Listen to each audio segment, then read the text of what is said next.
Hi, everyone. I am Amy Vetter, and welcome to the Breaking Beliefs podcast, where anything can be possible, because when you believe you can, you will. This series is all about getting honest with ourselves and noticing the things that we carry with us. We each have our own life experiences to go from, and sometimes it's hard to truly understand what it's like to be someone else. What we can do to create change is to start with us.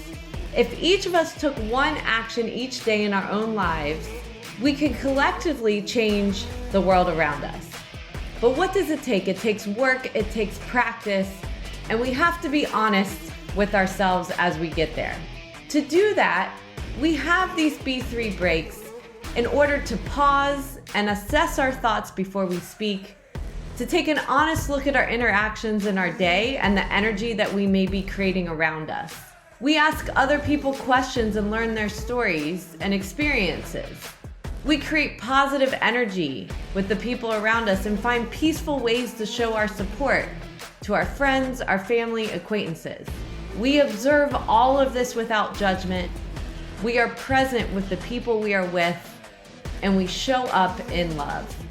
So what can we do? We start with the little things. And this series is all about short practices that you can put into your day.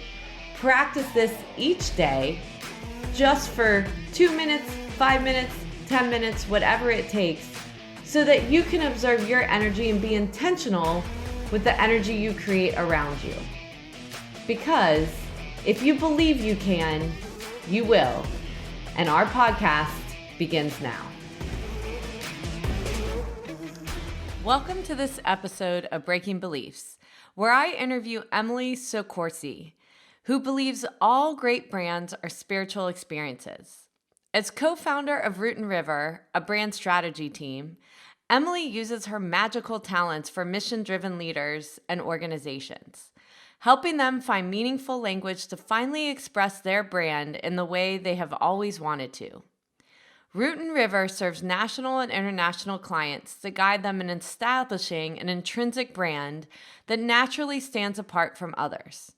Once a journalist, Emily is the co-author of the book Rooting Up, Essays on Modern Branding, and a frequent speaker and panelist. She loves to challenge dogmatic thinking and infuse art and spirit into business. During my interview with Emily, we discussed the impact and legacy that her immigrant grandparents provided her that has impacted her career and life.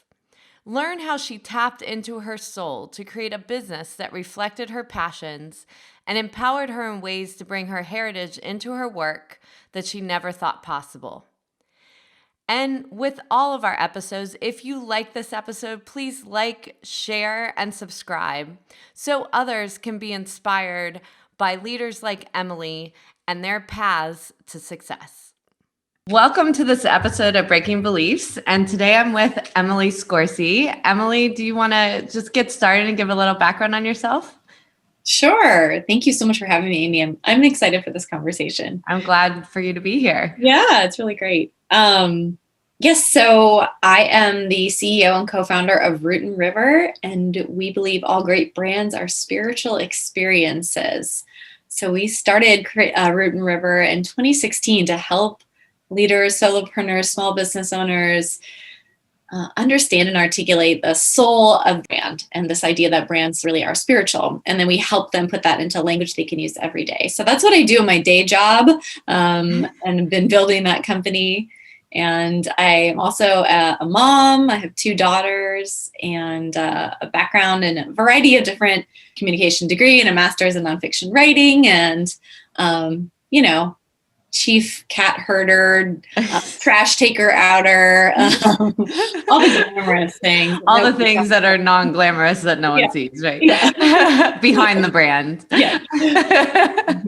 Well, I'm so glad that you could be here today, and your company is so aligned with what we talk about on this podcast. And it's really about our stories and belief systems we've developed over time that, kind of become who we are, and then question, is that me? Is that somebody else?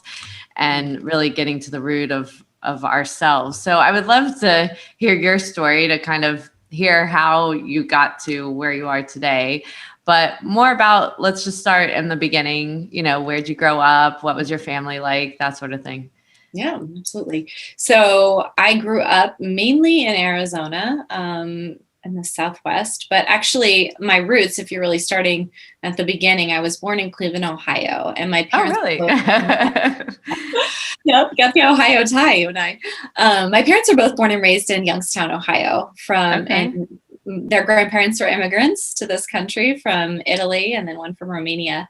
So my parents really had a very ethnic, very blue collar upbringing, and we spent a lot of time with my grandparents growing up. We lived in Cleveland, and then we lived in Grand Rapids, Michigan. Okay. For my kind of like young formative years till I was 6 years old. So we spent a lot of time in that culture. And then growing up, we did make the move to Arizona, but we would spend a lot of time. Most summers, we would go back for 3 months. We would spend our summers with our grandparents. And so as far as it goes, like, I can feel it in my body. Like those are really my roots. I look at life through the lens of family, through the lens of how I am carrying on the dreams that my great grandparents had coming to this country, and the sacrifices my grandparents made, and my parents, did well, and I'm trying to build on that, particularly for the women in my family. My grandmother on my mom's side was just like a powerhouse, and she went out and I think she worked during the war. She had 4 children. My grandfather was in the army for 4 years during World War II. In the U.S. or in Italy? He's a American citizen, but he fought mainly. He was in Patton's armored division, so he was all throughout and landed on D-Day, so all throughout Europe. And anyway, my grandmother, she had these children. She told me this story that one summer. Well, it was sometime after he came back from the war, and she needed a job. And so she went down to Strauss's, the department store in downtown Youngstown, and she basically she applied for a job and in the women's coat department. And she said that she told the manager, I will be your best employee. I will sell the most merchandise, but I will have the summers off because I have 4 kids and I have to be able to take care of them during the summer. And, this was probably the late 1940s. And that was not necessarily something we did. Women were making demands at that point. Yeah. He gave her the job, and she worked there for 40 years and was just phenomenal. But she's like, I just demanded that that's what I was going to do. And that's the kind of the role I was going to play. So I remember she told me that story when I had just graduated from college. And I will never forget it. And I always hold that. And I think it's guided a lot of the moves I've made at certain times. Like there comes a moment that you just have to define future and tell someone what you want and what you expect, particularly as a woman in business. So so that's that's like kind of the stew of where I began and what I came out of. I have 3 brothers, so I'm the only girl. That's also kind of significant. Again, Italian family mainly. And so once we moved to Arizona, really started. And why did you move to Arizona? We moved to Arizona when I was 6 years old. So it was 1980 something, early 80s, and grew up I've always been a reader. I've always been a writer. I've always been a creator. I would bounce back and forth between the activities my brothers were doing, sports, and we had a swimming pool, so swimming in the pool, and then retreating into my room where I would create worlds and stories and characters and paper dolls and dramas with my Barbies, always these threads of storytelling and creativity and imagination and expression. And so I have a deep, deep belief in language and a love of literature that springs from those experiences. And very loving home. My parents are married till my mom's death. So they were married for over 30 years, and just a very nurturing environment. I was so blessed to have a very nurturing environment, but crazy. I mean, there's 4 kids in our family, so it was insane, and lots of sports. We're a basketball family, and I played basketball in high school, and there are a lot of different aspects to it. I think that's what's beautiful about a big family is you kind of get to know you have access to all the things that your siblings are interested in to a certain extent. And that definitely has informed like my diversity of interests that has carried on throughout my life. So, yeah. So what did your mom die of? She died of pancreatic cancer. Oh, wow. How long ago? Coming up on 10 years ago. Oh, wow. I'm sorry. Yeah, thank you. So how did that affect the family? Completely remade it in a lot of ways. I mean, she was definitely, again, they were just a very loving couple. They were very in love with each other and very loving towards the 4 of us. And she was a volunteer in the community. And so her footprint was huge. Her heartprint on all of us was huge. So to recalibrate from that was difficult. The family fracture, I mean, it didn't fracture to the point where like we're all still very close, but it was like we had to rebuild all the connections because there wasn't someone in the middle holding. Right. That hub was gone. Yeah. And I felt really drawn to try to like be that hub. And then I realized I couldn't be that hub. Why was that? Because it wasn't her. Like I can somewhat play that role, but I'm not my brother's mom. Like I think what was awesome about my parents and particularly my mom is that she developed really strong individual relationships with each of us. And so the loss was very personal. Again, I'm a really expressive person. So I really wanted to work through it and deal with it and express. But my brothers, they all had their different ways of doing that. So I've confronted grief a lot in my life, but I learned a lot about the different ways people close to you grieve. And there is a reckoning with the gap in the middle. And we all come at that from different perspectives. But, coming up on 10 years later, I feel like we started doing kind of family get-togethers a few years ago, and that has helped to rebuild. But it's always with this, loss in the room with us. Right. Everyone feels it. It's a different dynamic. Mm-hmm. Yeah. Well, and I think that's an interesting learning, right? That even with leaders or in business or whatever, like everyone is taking in emotions and everything different. And we want to kind of do a one size fits all, or what we think can fix everything.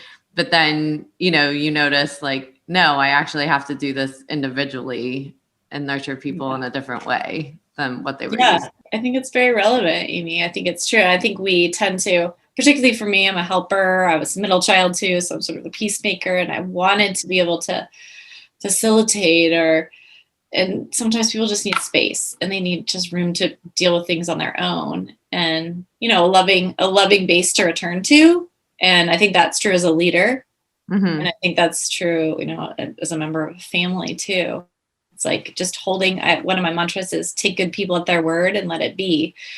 Just if somebody's like, hey, I need this space or you get a strong feeling that they need some distance, you gotta let that be what it is and hope that they'll come back or reinitiate when it feels right to them. Right. So did your grandparents, were they alive when your mom died? No, they had passed a little bit before. My grandmother had passed a few years before my mom got sick. So I'm really glad they didn't have to go through that. Yeah.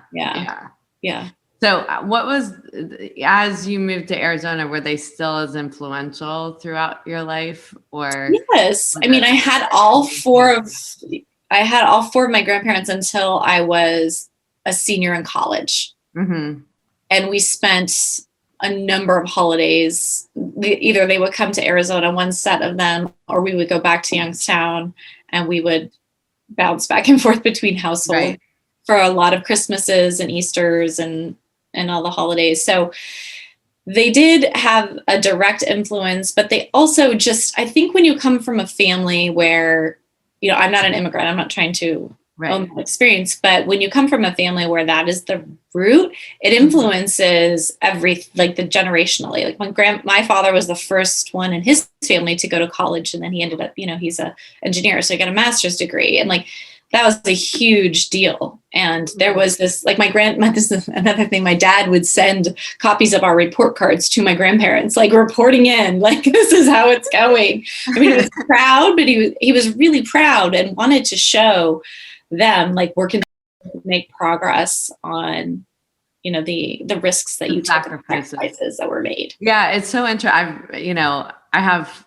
similar I wasn't as close because my grandparents died when I was younger, but they were both, I think one of them was born here, one of them wasn't, but both from Russia. Mm-hmm. And my grandfather, they lived in immigrant neighborhoods, and he became a CPA before, like, it was very new industry in like the 1930s.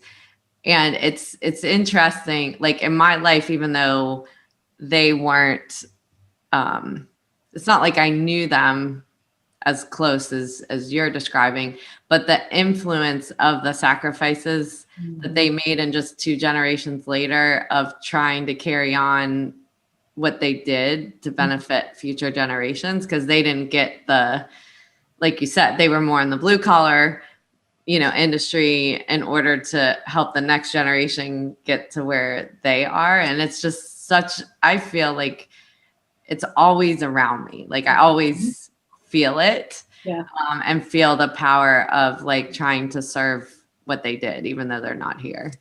So I've never talked to someone else like, with that similar, you don't realize it sits with you, right? Yeah.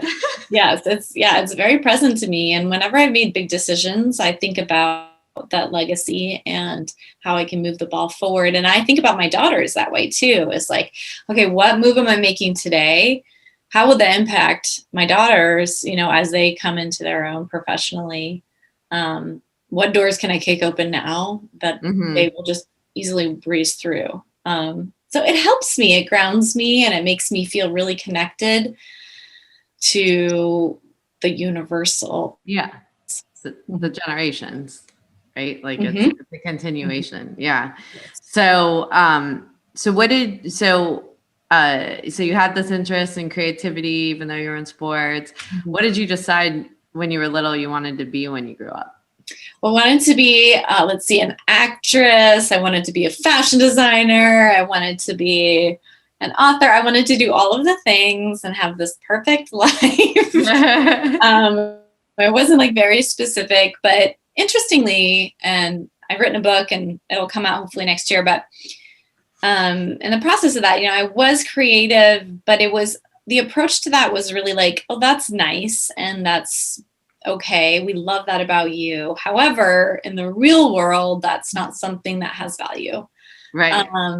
So my mom was like, a feminist, and she was like, listen, you got to be able to make your own money and support yourself and explore the world. And she wanted all these grand metropolitan things for me. And so it was like, those are nice ideas, but let's get real. Yeah. What did she do? She was a book editor. Well, she was a teacher first, then she had us, she took some time away, and then she started doing sort of editing on the side for a professor at Thunderbird College of International Management. And so she edited his texts for years and sort of worked closely with him. So what did that change as far as your choices? How did it change my choices? Yeah, with what she was telling you. See, for her, she really didn't she did that part-time sort of on the side. So part of her missing piece was like that career, right? Right. Living that as a feminist, like living out that dream where, you are in control. And she had these 4 children and she was so dedicated to us. So for me, I definitely felt the pressure to like be that and do that. But at the same time, my heart was like this creative heart. So as I went into college, I was like, okay, I have to be practical about this. And I sort of adopted those ideas and views. And so I ended up studying communication, which I felt like it was a kind of a good midpoint. And I liked it also, this is probably hiding a little bit, because you could get a communication degree and do like a lot of different things. Right, exactly. good, this worked, but it's practical. And then I also spent a year studying abroad, which was definitely an experience I felt she encouraged me to have, and I loved. It was amazing. I was in Edinburgh, Scotland for a year at the University of Edinburgh. And then it got to the end of college and I was like, oh my God, I just felt so unsure about anything. Drawn to community work, drawn to nonprofits, to obviously still with the love of language. So I wanted another international experience and I applied for a variety of experiences like Peace Corps, Teach for America. And then I was actually, didn't get accepted to anything but the Japanese Exchange and Teaching Program, which hires recent college grads to teach English, conversational English in Japan. So I was like, great, another year abroad, I can just figure out my life and not, it felt really wronging to join the rat race. Yeah. You knew it was wrong in your gut. It just didn't feel right. Mm-hmm. So I was like, okay, I'll do this. And how different can it be? Like, I knew nothing about Japan. I did not know the language. So I packed myself up and moved across the world and was placed in rural Japan, like 4 hours north of Tokyo by the Shinkansen, by the bullet train, in a little town called Hanamaki up in the mountains. And I was basically I team taught with Japanese teachers of English. I was the conversational English teacher in a very competitive high school. I had a pit toilet in my little teacher's housing. I didn't have central heating. Yeah, a pit toilet. And this is like, just to give you some context, like same latitude as Washington, D.C. So this is a cold. Yeah. Didn't speak the language. Feel like I kind of know what it's like to be illiterate, but also was the town, I was one of like 2 or 3 foreigners in the area. So sort of a town celebrity. Yeah. Had a couple stalkers. So that was interesting too. Just a completely different experience that really, it broke me down, but it also really matured. Because it wasn't what you expected, or you just didn't know what to expect, or I was so naive. I didn't really do much homework and I was alone and my family was going through some crisis. So that was difficult. I was away. We're very tight. So that was difficult. I was alone in the middle of Japan in the dark, in the cold. I had these big oil tanks that I had to go get filled with kerosene and walk back to my little apartment. It was really isolating. And, it's a patriarchal culture. And for example, some of the teachers I taught with, I was expected to walk behind them on the way to class. They would come and pick me up from the teacher's lounge and then we'd walk to the classroom. And so things I didn't really, there was actually great training. I just wasn't mature enough to appreciate the culture at the time. What did you learn about yourself with all of that? Like, because that's pretty isolated, right? There's no one to communicate with. You're in a foreign country. You've made a commitment that you have to stick it out, right? Yeah. So that seems almost like a meditation retreat. Almost. Yeah. It was. I learned so many great things. I learned how to be alone. Mm-hmm. I hadn't spent much time like alone. I learned how to be my own company. Mm-hmm. I learned to establish like rituals for myself. I did go a lot to the onsen, to the spa, so to speak, and I learned how important family really is. Like it helped me deconstruct a little bit of how I was living my life to please like my mom, not in a bad way, like she wasn't demanding anything, but she wanted me to be this woman of the world. And here I was being this woman of the world far away from my family and showing everyone how strong. And yes, I was expressive and emotional, but I could do these hard things. And I hated it. I was miserable. At some point I was like, okay, well, yeah, this isn't maybe who I am right now, or I can't do it like this. Like, this is my tendency is like, I'm going to take something on. I'm going to take on the hardest possible thing. And I'm going to challenge myself the most. And it failed. I mean, I was severely depressed by the end. really in a very dark place, but still wanting to hold to that commitment and wanting to finish. And so I did end up leaving 2 months early, which of course at the time felt like a complete failure. Mm-hmm. But really my mental health was on the line and I had to Mm-hmm. come home. And so I left. So it was a very maturing experience, and I want to go back to see it through adult eyes. But I'm not afraid anymore to like ourselves grace for things, right? Like, and I think that's some of the hardest things when something, we often talk about all the things that go right and our accomplishments and so forth, but it's those moments that we grow and learn the most. And when we're broken down, how do we persevere? Yeah. And so when you got back, then what was next for you? I was such a wreck when I got back. I was just a total shell of a person. I also learned, don't wind yourself all the way down. But I mean, I kept learning that throughout my life. So I really had to kind of start over from where I was when I left college, because I had spent this time abroad and it was kind of basically nothing on the resume, right? So again, I was sort of drawn to nonprofit work. And this one thing happened in Japan, which is I got the Japanese, the Asahi Shimbun, which was the American or the English language paper, daily newspaper. Okay. And I would read it cover to cover every, it was just a lifeline for me. So somewhere along the way, I was like, I really like this, and it's writing and it's telling stories, and like, maybe I should think about like being a journalist.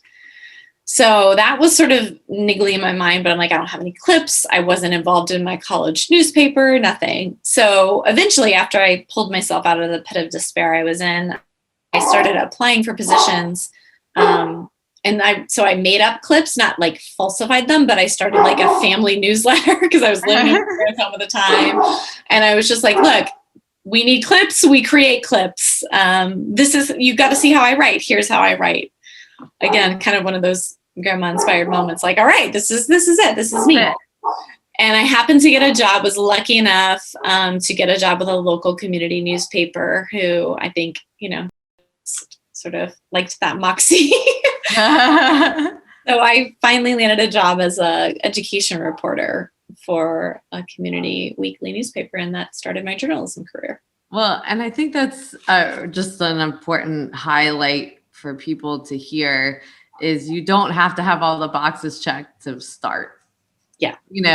So a lot of times when we make changes in our experience or our careers or what we want to do, we feel like we need to go back for all this education and do all of these steps. And it's like, no, you just got to start from the beginning, and a lot of times that's the hardest thing because it's ego, right? Like, it's like you have a college degree. And so you got to wrap your head around, like, I'm going to start as a journalist for a community paper. That's, like, it's going to take me a while, but I got to learn the ropes. And it's being okay to let the ego go and say, this is like something I want. This is something I want to learn. And this is the way, I'm going to learn it. Yeah. And there's the fake it till you make it thing. And I think that is really powerful at the beginning of your career, as long as you're doing it with humility. So I think about the first day after I got the job. So I'm like, I got the job, right? And I'm like, this is great. So I go in and I sit, after my orientation, I like sit down at my desk and I'm like, I have no idea how to do this job. And I had gotten an assignment, like cover this school board meeting, I think it was. And so I just remember sitting there and I walked over to this other reporter in the newsroom who was nice. And he was like the senior reporter. And I just said to him, I was like, so Brian, like, let's say that, I'm going to cover this story, like totally have it. But like, if you were me, can you just kind of walk me through just like a quick sketch basics of how you'd approach this? And he totally like just took one look at me and just was like, shh. Like, this is a guy who like went to college of journalism, was on the news, like had everything, like 5 years of experience. But he took pity on me. Okay, this is how you do it. I'm sure with like very low expectations. But so yes, sometimes you have to fake it till you make it, and have the humility to be like, okay, I'm here to learn. Teach me what you know, and I will work so hard to acquire these skills. Yeah. and match my ability to the skills. So that served me really well. And luckily Brian was there and we became really good friends. And there was a great culture there, a great vibe, all of us young writers. And it was really a sweet time in my career. Yeah. So how did you get into branding and marketing, things that you do now? Yeah. So I was with the newspaper. I eventually became the publisher, one of the publishers of a region.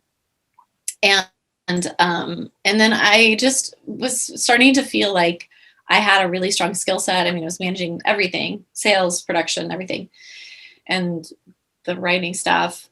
And I just started to stagnate a little bit and feel like I needed to change. So I went and did PR for a couple of years. That's a common jump for a lot of journalists to make.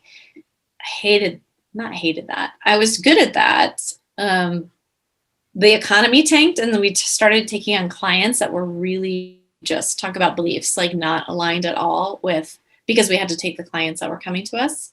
But my time there really exposed me to businesses in a new way. And really the way that the owner of the firm worked, she really got in the weeds of the business and understood how the business was configured and what their goals were. So I was very excited to learn that. And it started my strategic thinking more around like business and communication and building that gap. So I left when my mom got sick and took some time to help, but I also started doing freelance, I didn't think of it as my own company at the time, Amy. I'm like, I definitely don't want to own my own business. I know that for sure. I'll just see if people call me for writing or ghosts. So I did ghostwriting, I did social, I did marketing, like communication, newsletter writing. And then my biggest client hired me to come in-house and be their basically lead the brand from a marketing communication standpoint, their VP of communication. So I did that. And throughout this whole time, as I'm building these skill sets and seeing these different businesses and the way they're communicating, I'm like, there's this huge gap. Like you have all this passion, you pour in all this energy, all this money, all this time. And then it comes to communicating that. And we're using cliches and catchphrases, and you're unable to pour all of that into language that's really different and true and reflective, expressive of who you are. And so to me, that being one of my special gifts, it was like this injustice. And the people who were able to do that were big companies with bajillion-dollar budgets. And that was an injustice to me. So I really started thinking about how, seeing that problem. And I knew I could apply it in the circumstances I was in. But beyond that, like people should know how to do this better. And it was around about this time where I'm leading our marketing team that I met Justin Foster, who is my business partner and co-founder of Root and River. And he was doing brand consulting. And he came in, I hired him to come into the company and help us to get our arms around the brand. And his approach was very much in alignment with my thinking around this. But he was a one-man band. It was a little bit like seeing a street performer. He's got the harmonica in his mouth, hitting the drum, and facilitating and strategizing all at once. And I'm just sitting there going, I can make this better. And I can add a lot to this process. So that and then he was also kind of playing that traditional consultant role. Come in, tell them what they need, and then leave. And I was like, no, that is useless because you've disrupted the whole environment. You've shaped these ideas that's not done yet. Unless we can implement it, it didn't matter. It's a waste of time and energy. So let's work together to actually see if your ideas can be implementable. So after doing that I was with really great results, there was just a point where I was like, we can do this for other people. Our sounds just harmonized, and I think we balanced each other out. And so that was the moment that Root and River was born, this idea that we could bridge that gap for people. We could give them the words, but also show them how they can make it real in the world, but not become marketers, we didn't want to be an agency, essentially. Right. We always wanted to have a perspective of teaching people how to brand in a new way. And so what have you learned about people through the process of branding? Yes, we call our process intrinsic branding. So it's from the inside out. So we go really deep with our clients. It's not unusual for clients to cry.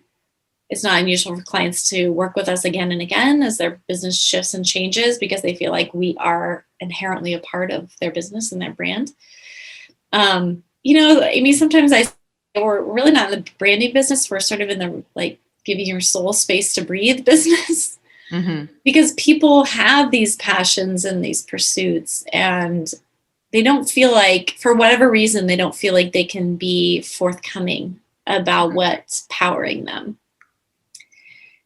They feel like it has to be, the world has told them you have to make it something other than it is. Mm-hmm. And so when we come in and we say, no, we're going to build on what is, and there's no division between who you are as a person and the work you're doing, not really. They're relieved. And it sparks a lot of creativity for them. And that reframing opens up a lot for people. We've changed, I humbly say, like we've changed hundreds of lives by providing that space and guiding people through a process to help them name what really moves them every day. And that has been just a huge honor. Yeah. Well, and it really kind of goes back to what you were talking about with your grandma and your mom of, whether you're living your life for yourself or living it to please, out of duty and, where you kind of start shaping your life differently because of that, of perception of what you should be doing. I know so many times I've started businesses that have been, maybe in a traditional area, but a little bit different. And even my speaking business was interesting because I didn't know how to do a speaking business when I started. And I was trying to figure out what my differentiator was. And so I paid a speaker agent to kind of look at my website, tell me if I had it right. And I had on there that I was a CPA, yogi, and technologist. And she said to me, no one cares that you do yoga. And just kind of like rip me apart, like anyone goes to yoga. And luckily in my gut, I was like, she's wrong. But that takes time, right? Like to find that like within you of like, what feedback do you listen to and what feedback do you not listen to? And that's over time of knowing when you've got off track because you went against your gut and you went what people told you to do, right? Yeah. Yes. And that's a hard lesson. But that story gave me chills, like in a bad way, like I wanted to tackle her. But it's very common. In the 20th century, brands were really about manufactured reality. And the whole Mad Men era, it was around manipulation and coercion and blunt force trauma marketing, right? You could take an idea, you could make people aspire to be a Betty Crocker kind of a standard, and then make them feel terrible that they couldn't achieve that and sell them products in the gap. And in the 21st century, and certainly post-pandemic, that is not effective. We are in an age of inspiration and information from a brand standpoint and education, all rooted in the truth of who you are. And the age that we currently live in, if you are pretending to be something you are not, you will be exposed and your brand will be damaged. Mm-hmm. I think of Cuomo at the moment going through, exposure of the brand is not what it appeared to be. Right. So it's just not possible. And I would actually have opposite advice. Like nobody cares about what you sell, your product, your service.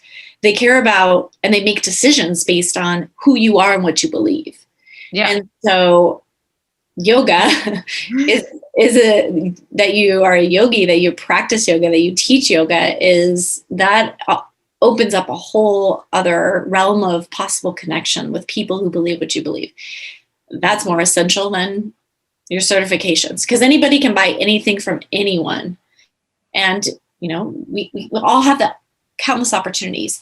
We buy from people we love and trust to some measure, if we are tuned into our intuition. And even if we're not, still, we make decisions there. So when you try to be something you're not, you can always tell when someone's trying to be something they're not, or copying another brand, because that worked for them.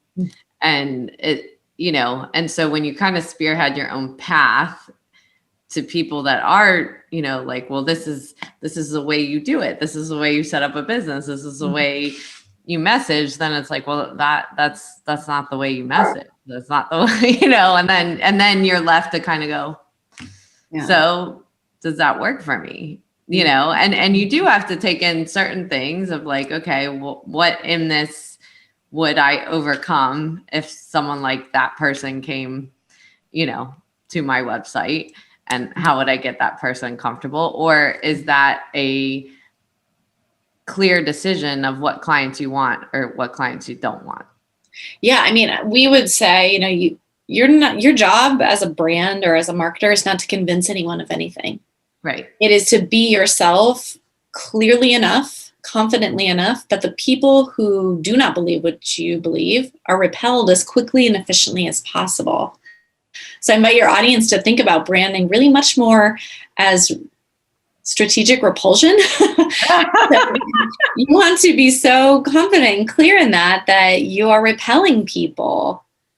Because if those individuals that come in who are misaligned, that you feel like you have to convince once, you're going to have to convince them again. They will become, I guarantee this, a drain of your time, resources, energy, your organization. Oh, yeah. They're going to tick you off. They're going to tick your team off.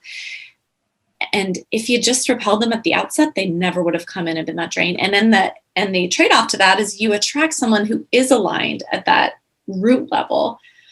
And now that person adds energy, loves what you do, recommends you to 10 other people. And now we build a business around that. We build the brand ministering to that individual, creating experiences for that individual. Yeah. And where you're not spending extra money to try to serve someone outside your yes, who you are, and what you do. So that's awesome. So thank you so much for sharing your story. There's so many great nuggets in there. I love to end with some rapid fire questions. So you get to pick a category, family and friends, money, spiritual, or health. Let's go spiritual. All right. Things or actions I don't have that I want. More creative time, always. Things or actions I do have that I want. So grateful for my home. I thank God every day for my home and the people in it.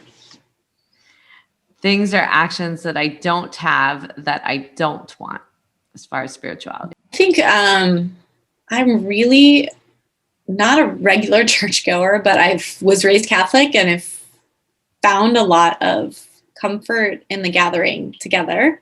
And I'm missing that ever since the pandemic. I have my own spiritual practice and of prayer, meditation, but I am missing that communal experience. Yeah. It's funny. I was just saying that to my son last night. I'm Jewish, but the temple's been closed for so long. And it's like, I just want to walk in. Like, I just want to sit there, like, for a second. It's funny. Yes. You don't realize till it's gone. Like that tradition or whatever it is, it just, it's that spirit. Yeah. Things or actions that I do have that I don't want. I have a tendency to steal my own joy. So I'm a very industrious person. I work really hard. I can work so hard that I'm taking the joy out of things that are typically joyous for me. Yeah. So I really have to realign myself. And I've been working on that particularly this week after a conversation with a friend last week, to find joy and to let joy in and not work so hard.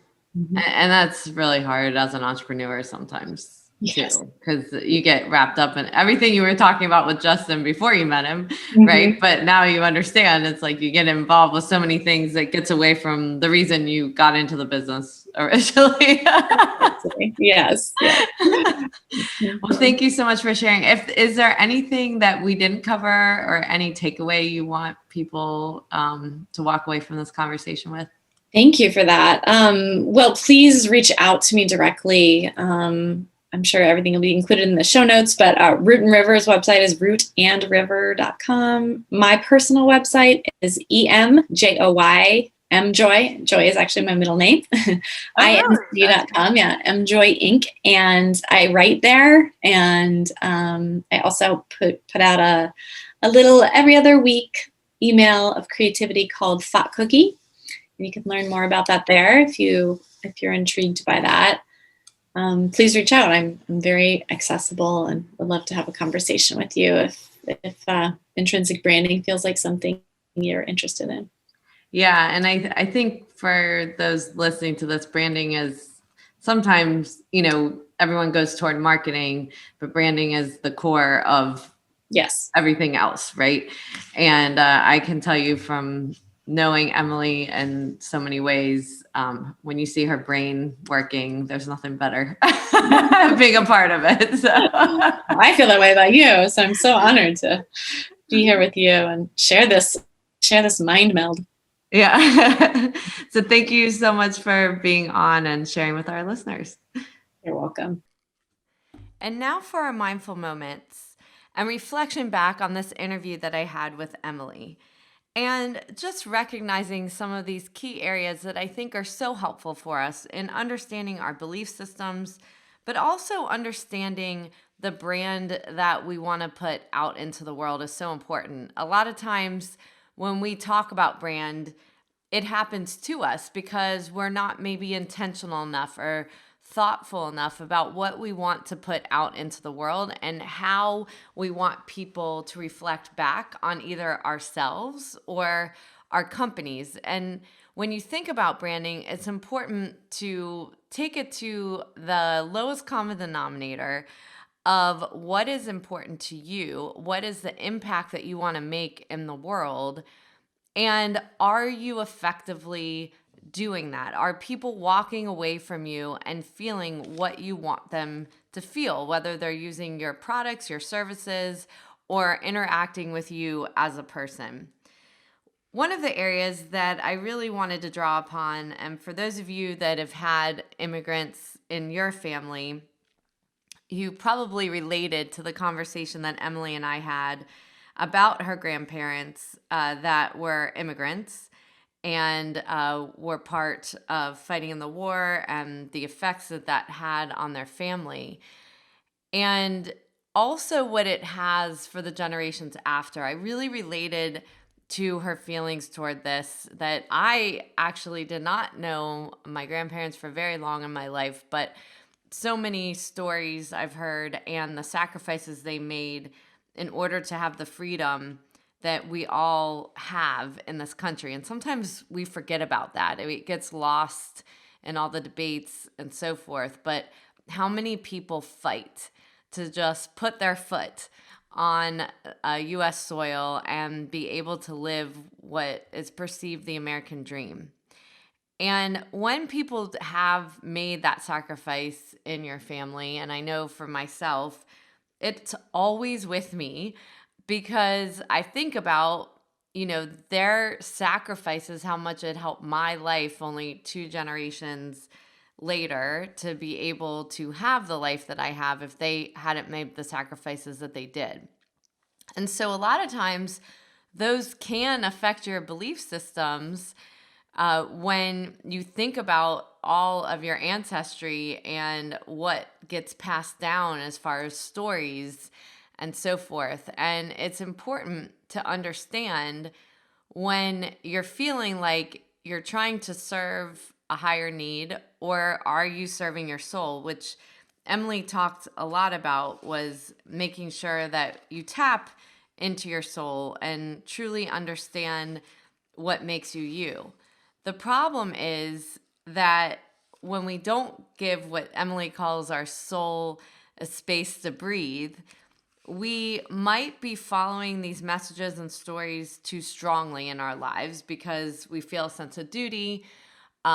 Those people that sacrifice so much have a different kind of mindset that we may have in this current day of what success looks like or what kind of careers we need to do in order to have success. And so without really exploring who we are, we end up following those pathways, but maybe it feels out of alignment with the things that we are doing or want to be doing. So it's important to tap into when we're feeling off, how we actually step back and look at why do we do what we do? And are there things that we could try on the side? Doesn't mean we have to give up our day job or anything that we're doing as far as our daily life, but play and actually just try something that maybe fed your soul. And if it's a creative thing that you're going and maybe learning a new instrument or learning how to sing or knit or whatever that may be, or it's active, or it's a not-for-profit or a charity that means a lot to you, maybe from your past experiences that you want to give back into the world. And like Emily did, where she just started writing articles, remembering how much she enjoyed words and putting that to paper and creating stories. And then when she actually started taking a different route and writing articles, knowing that you have to start over, you have to do that groundwork in order to create what you want in the future. And sometimes that can feel like a backward step. But the thing is, if you can keep in mind during those times where, you're in the learning process, which is the hardest thing, that you have a future vision. And you may not be clear what that future vision is. I'm sure, listening to Emily's story, she couldn't have imagined having this branding agency that she has today and being able to spark creativity in other people.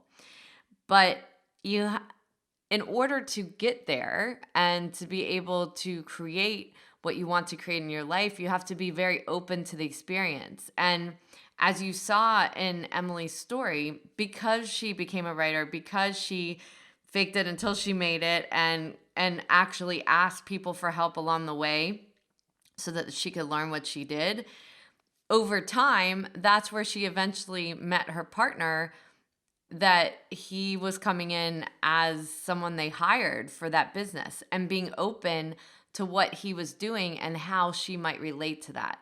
These are all really important stories because she wouldn't have known that she was going to have this partner and have this agency if she had never just put herself out there and tried it, started over, be humbled. All of those things are really important. So I think it's really important to emphasize these key areas that she said of making sure that you're rooted in who you are, whether that's inspiration, information, and education, that you take those 3 areas and really set goals around that to make sure that you are in alignment with who you are and you're inspiring others with the things that you want to inspire. And that just might be by example. It doesn't have to be anything big. And also understanding when you're creating a brand that people believe or connect with people they relate to and that seem authentic. So if you're trying to create a brand based on what you see somebody else do, but it absolutely does not fit, it shows and it makes people uncomfortable or question. So be okay with who you are and don't try to convince anyone of anything. I hope you enjoyed this interview with Emily, and will share, like, and subscribe to this podcast. We have a number of exciting things happening coming up. We have a new newsletter. So if you would like to get monthly newsletters from us about this podcast and then other tools and tricks we've had based on these conversations, make sure to go to my website, amyvetter.com, and sign up for that. Also, let us know if there's topics or guests that you would like to have me to interview on this podcast, to recommend those as you sign up for the newsletter as well. And if you are looking to sponsor a podcast, we are working with a number of sponsors this year and are so honored to have them aligned with the message that we are trying to get out into the world, that if you can believe you can, you will. Thank you for taking the time out of your day to listen to the Breaking Beliefs podcast. I hope you will take a moment to pause before entering back into your day to reflect on this podcast and note 1 to 2 actions you are inspired to do from today's conversation that you could incorporate into your life. To read the full blog and listen back to this episode or any other, you can find them at www.amyvetter.com/Breaking Beliefs Podcast and related videos on my YouTube channel. For daily inspiration, follow me on Instagram, Twitter, Facebook, and LinkedIn at Amy Vetter CPA. I hope that you will choose to like this and subscribe to this podcast on iTunes, Spotify, and more, so that you can join us for more inspiration on our next episode.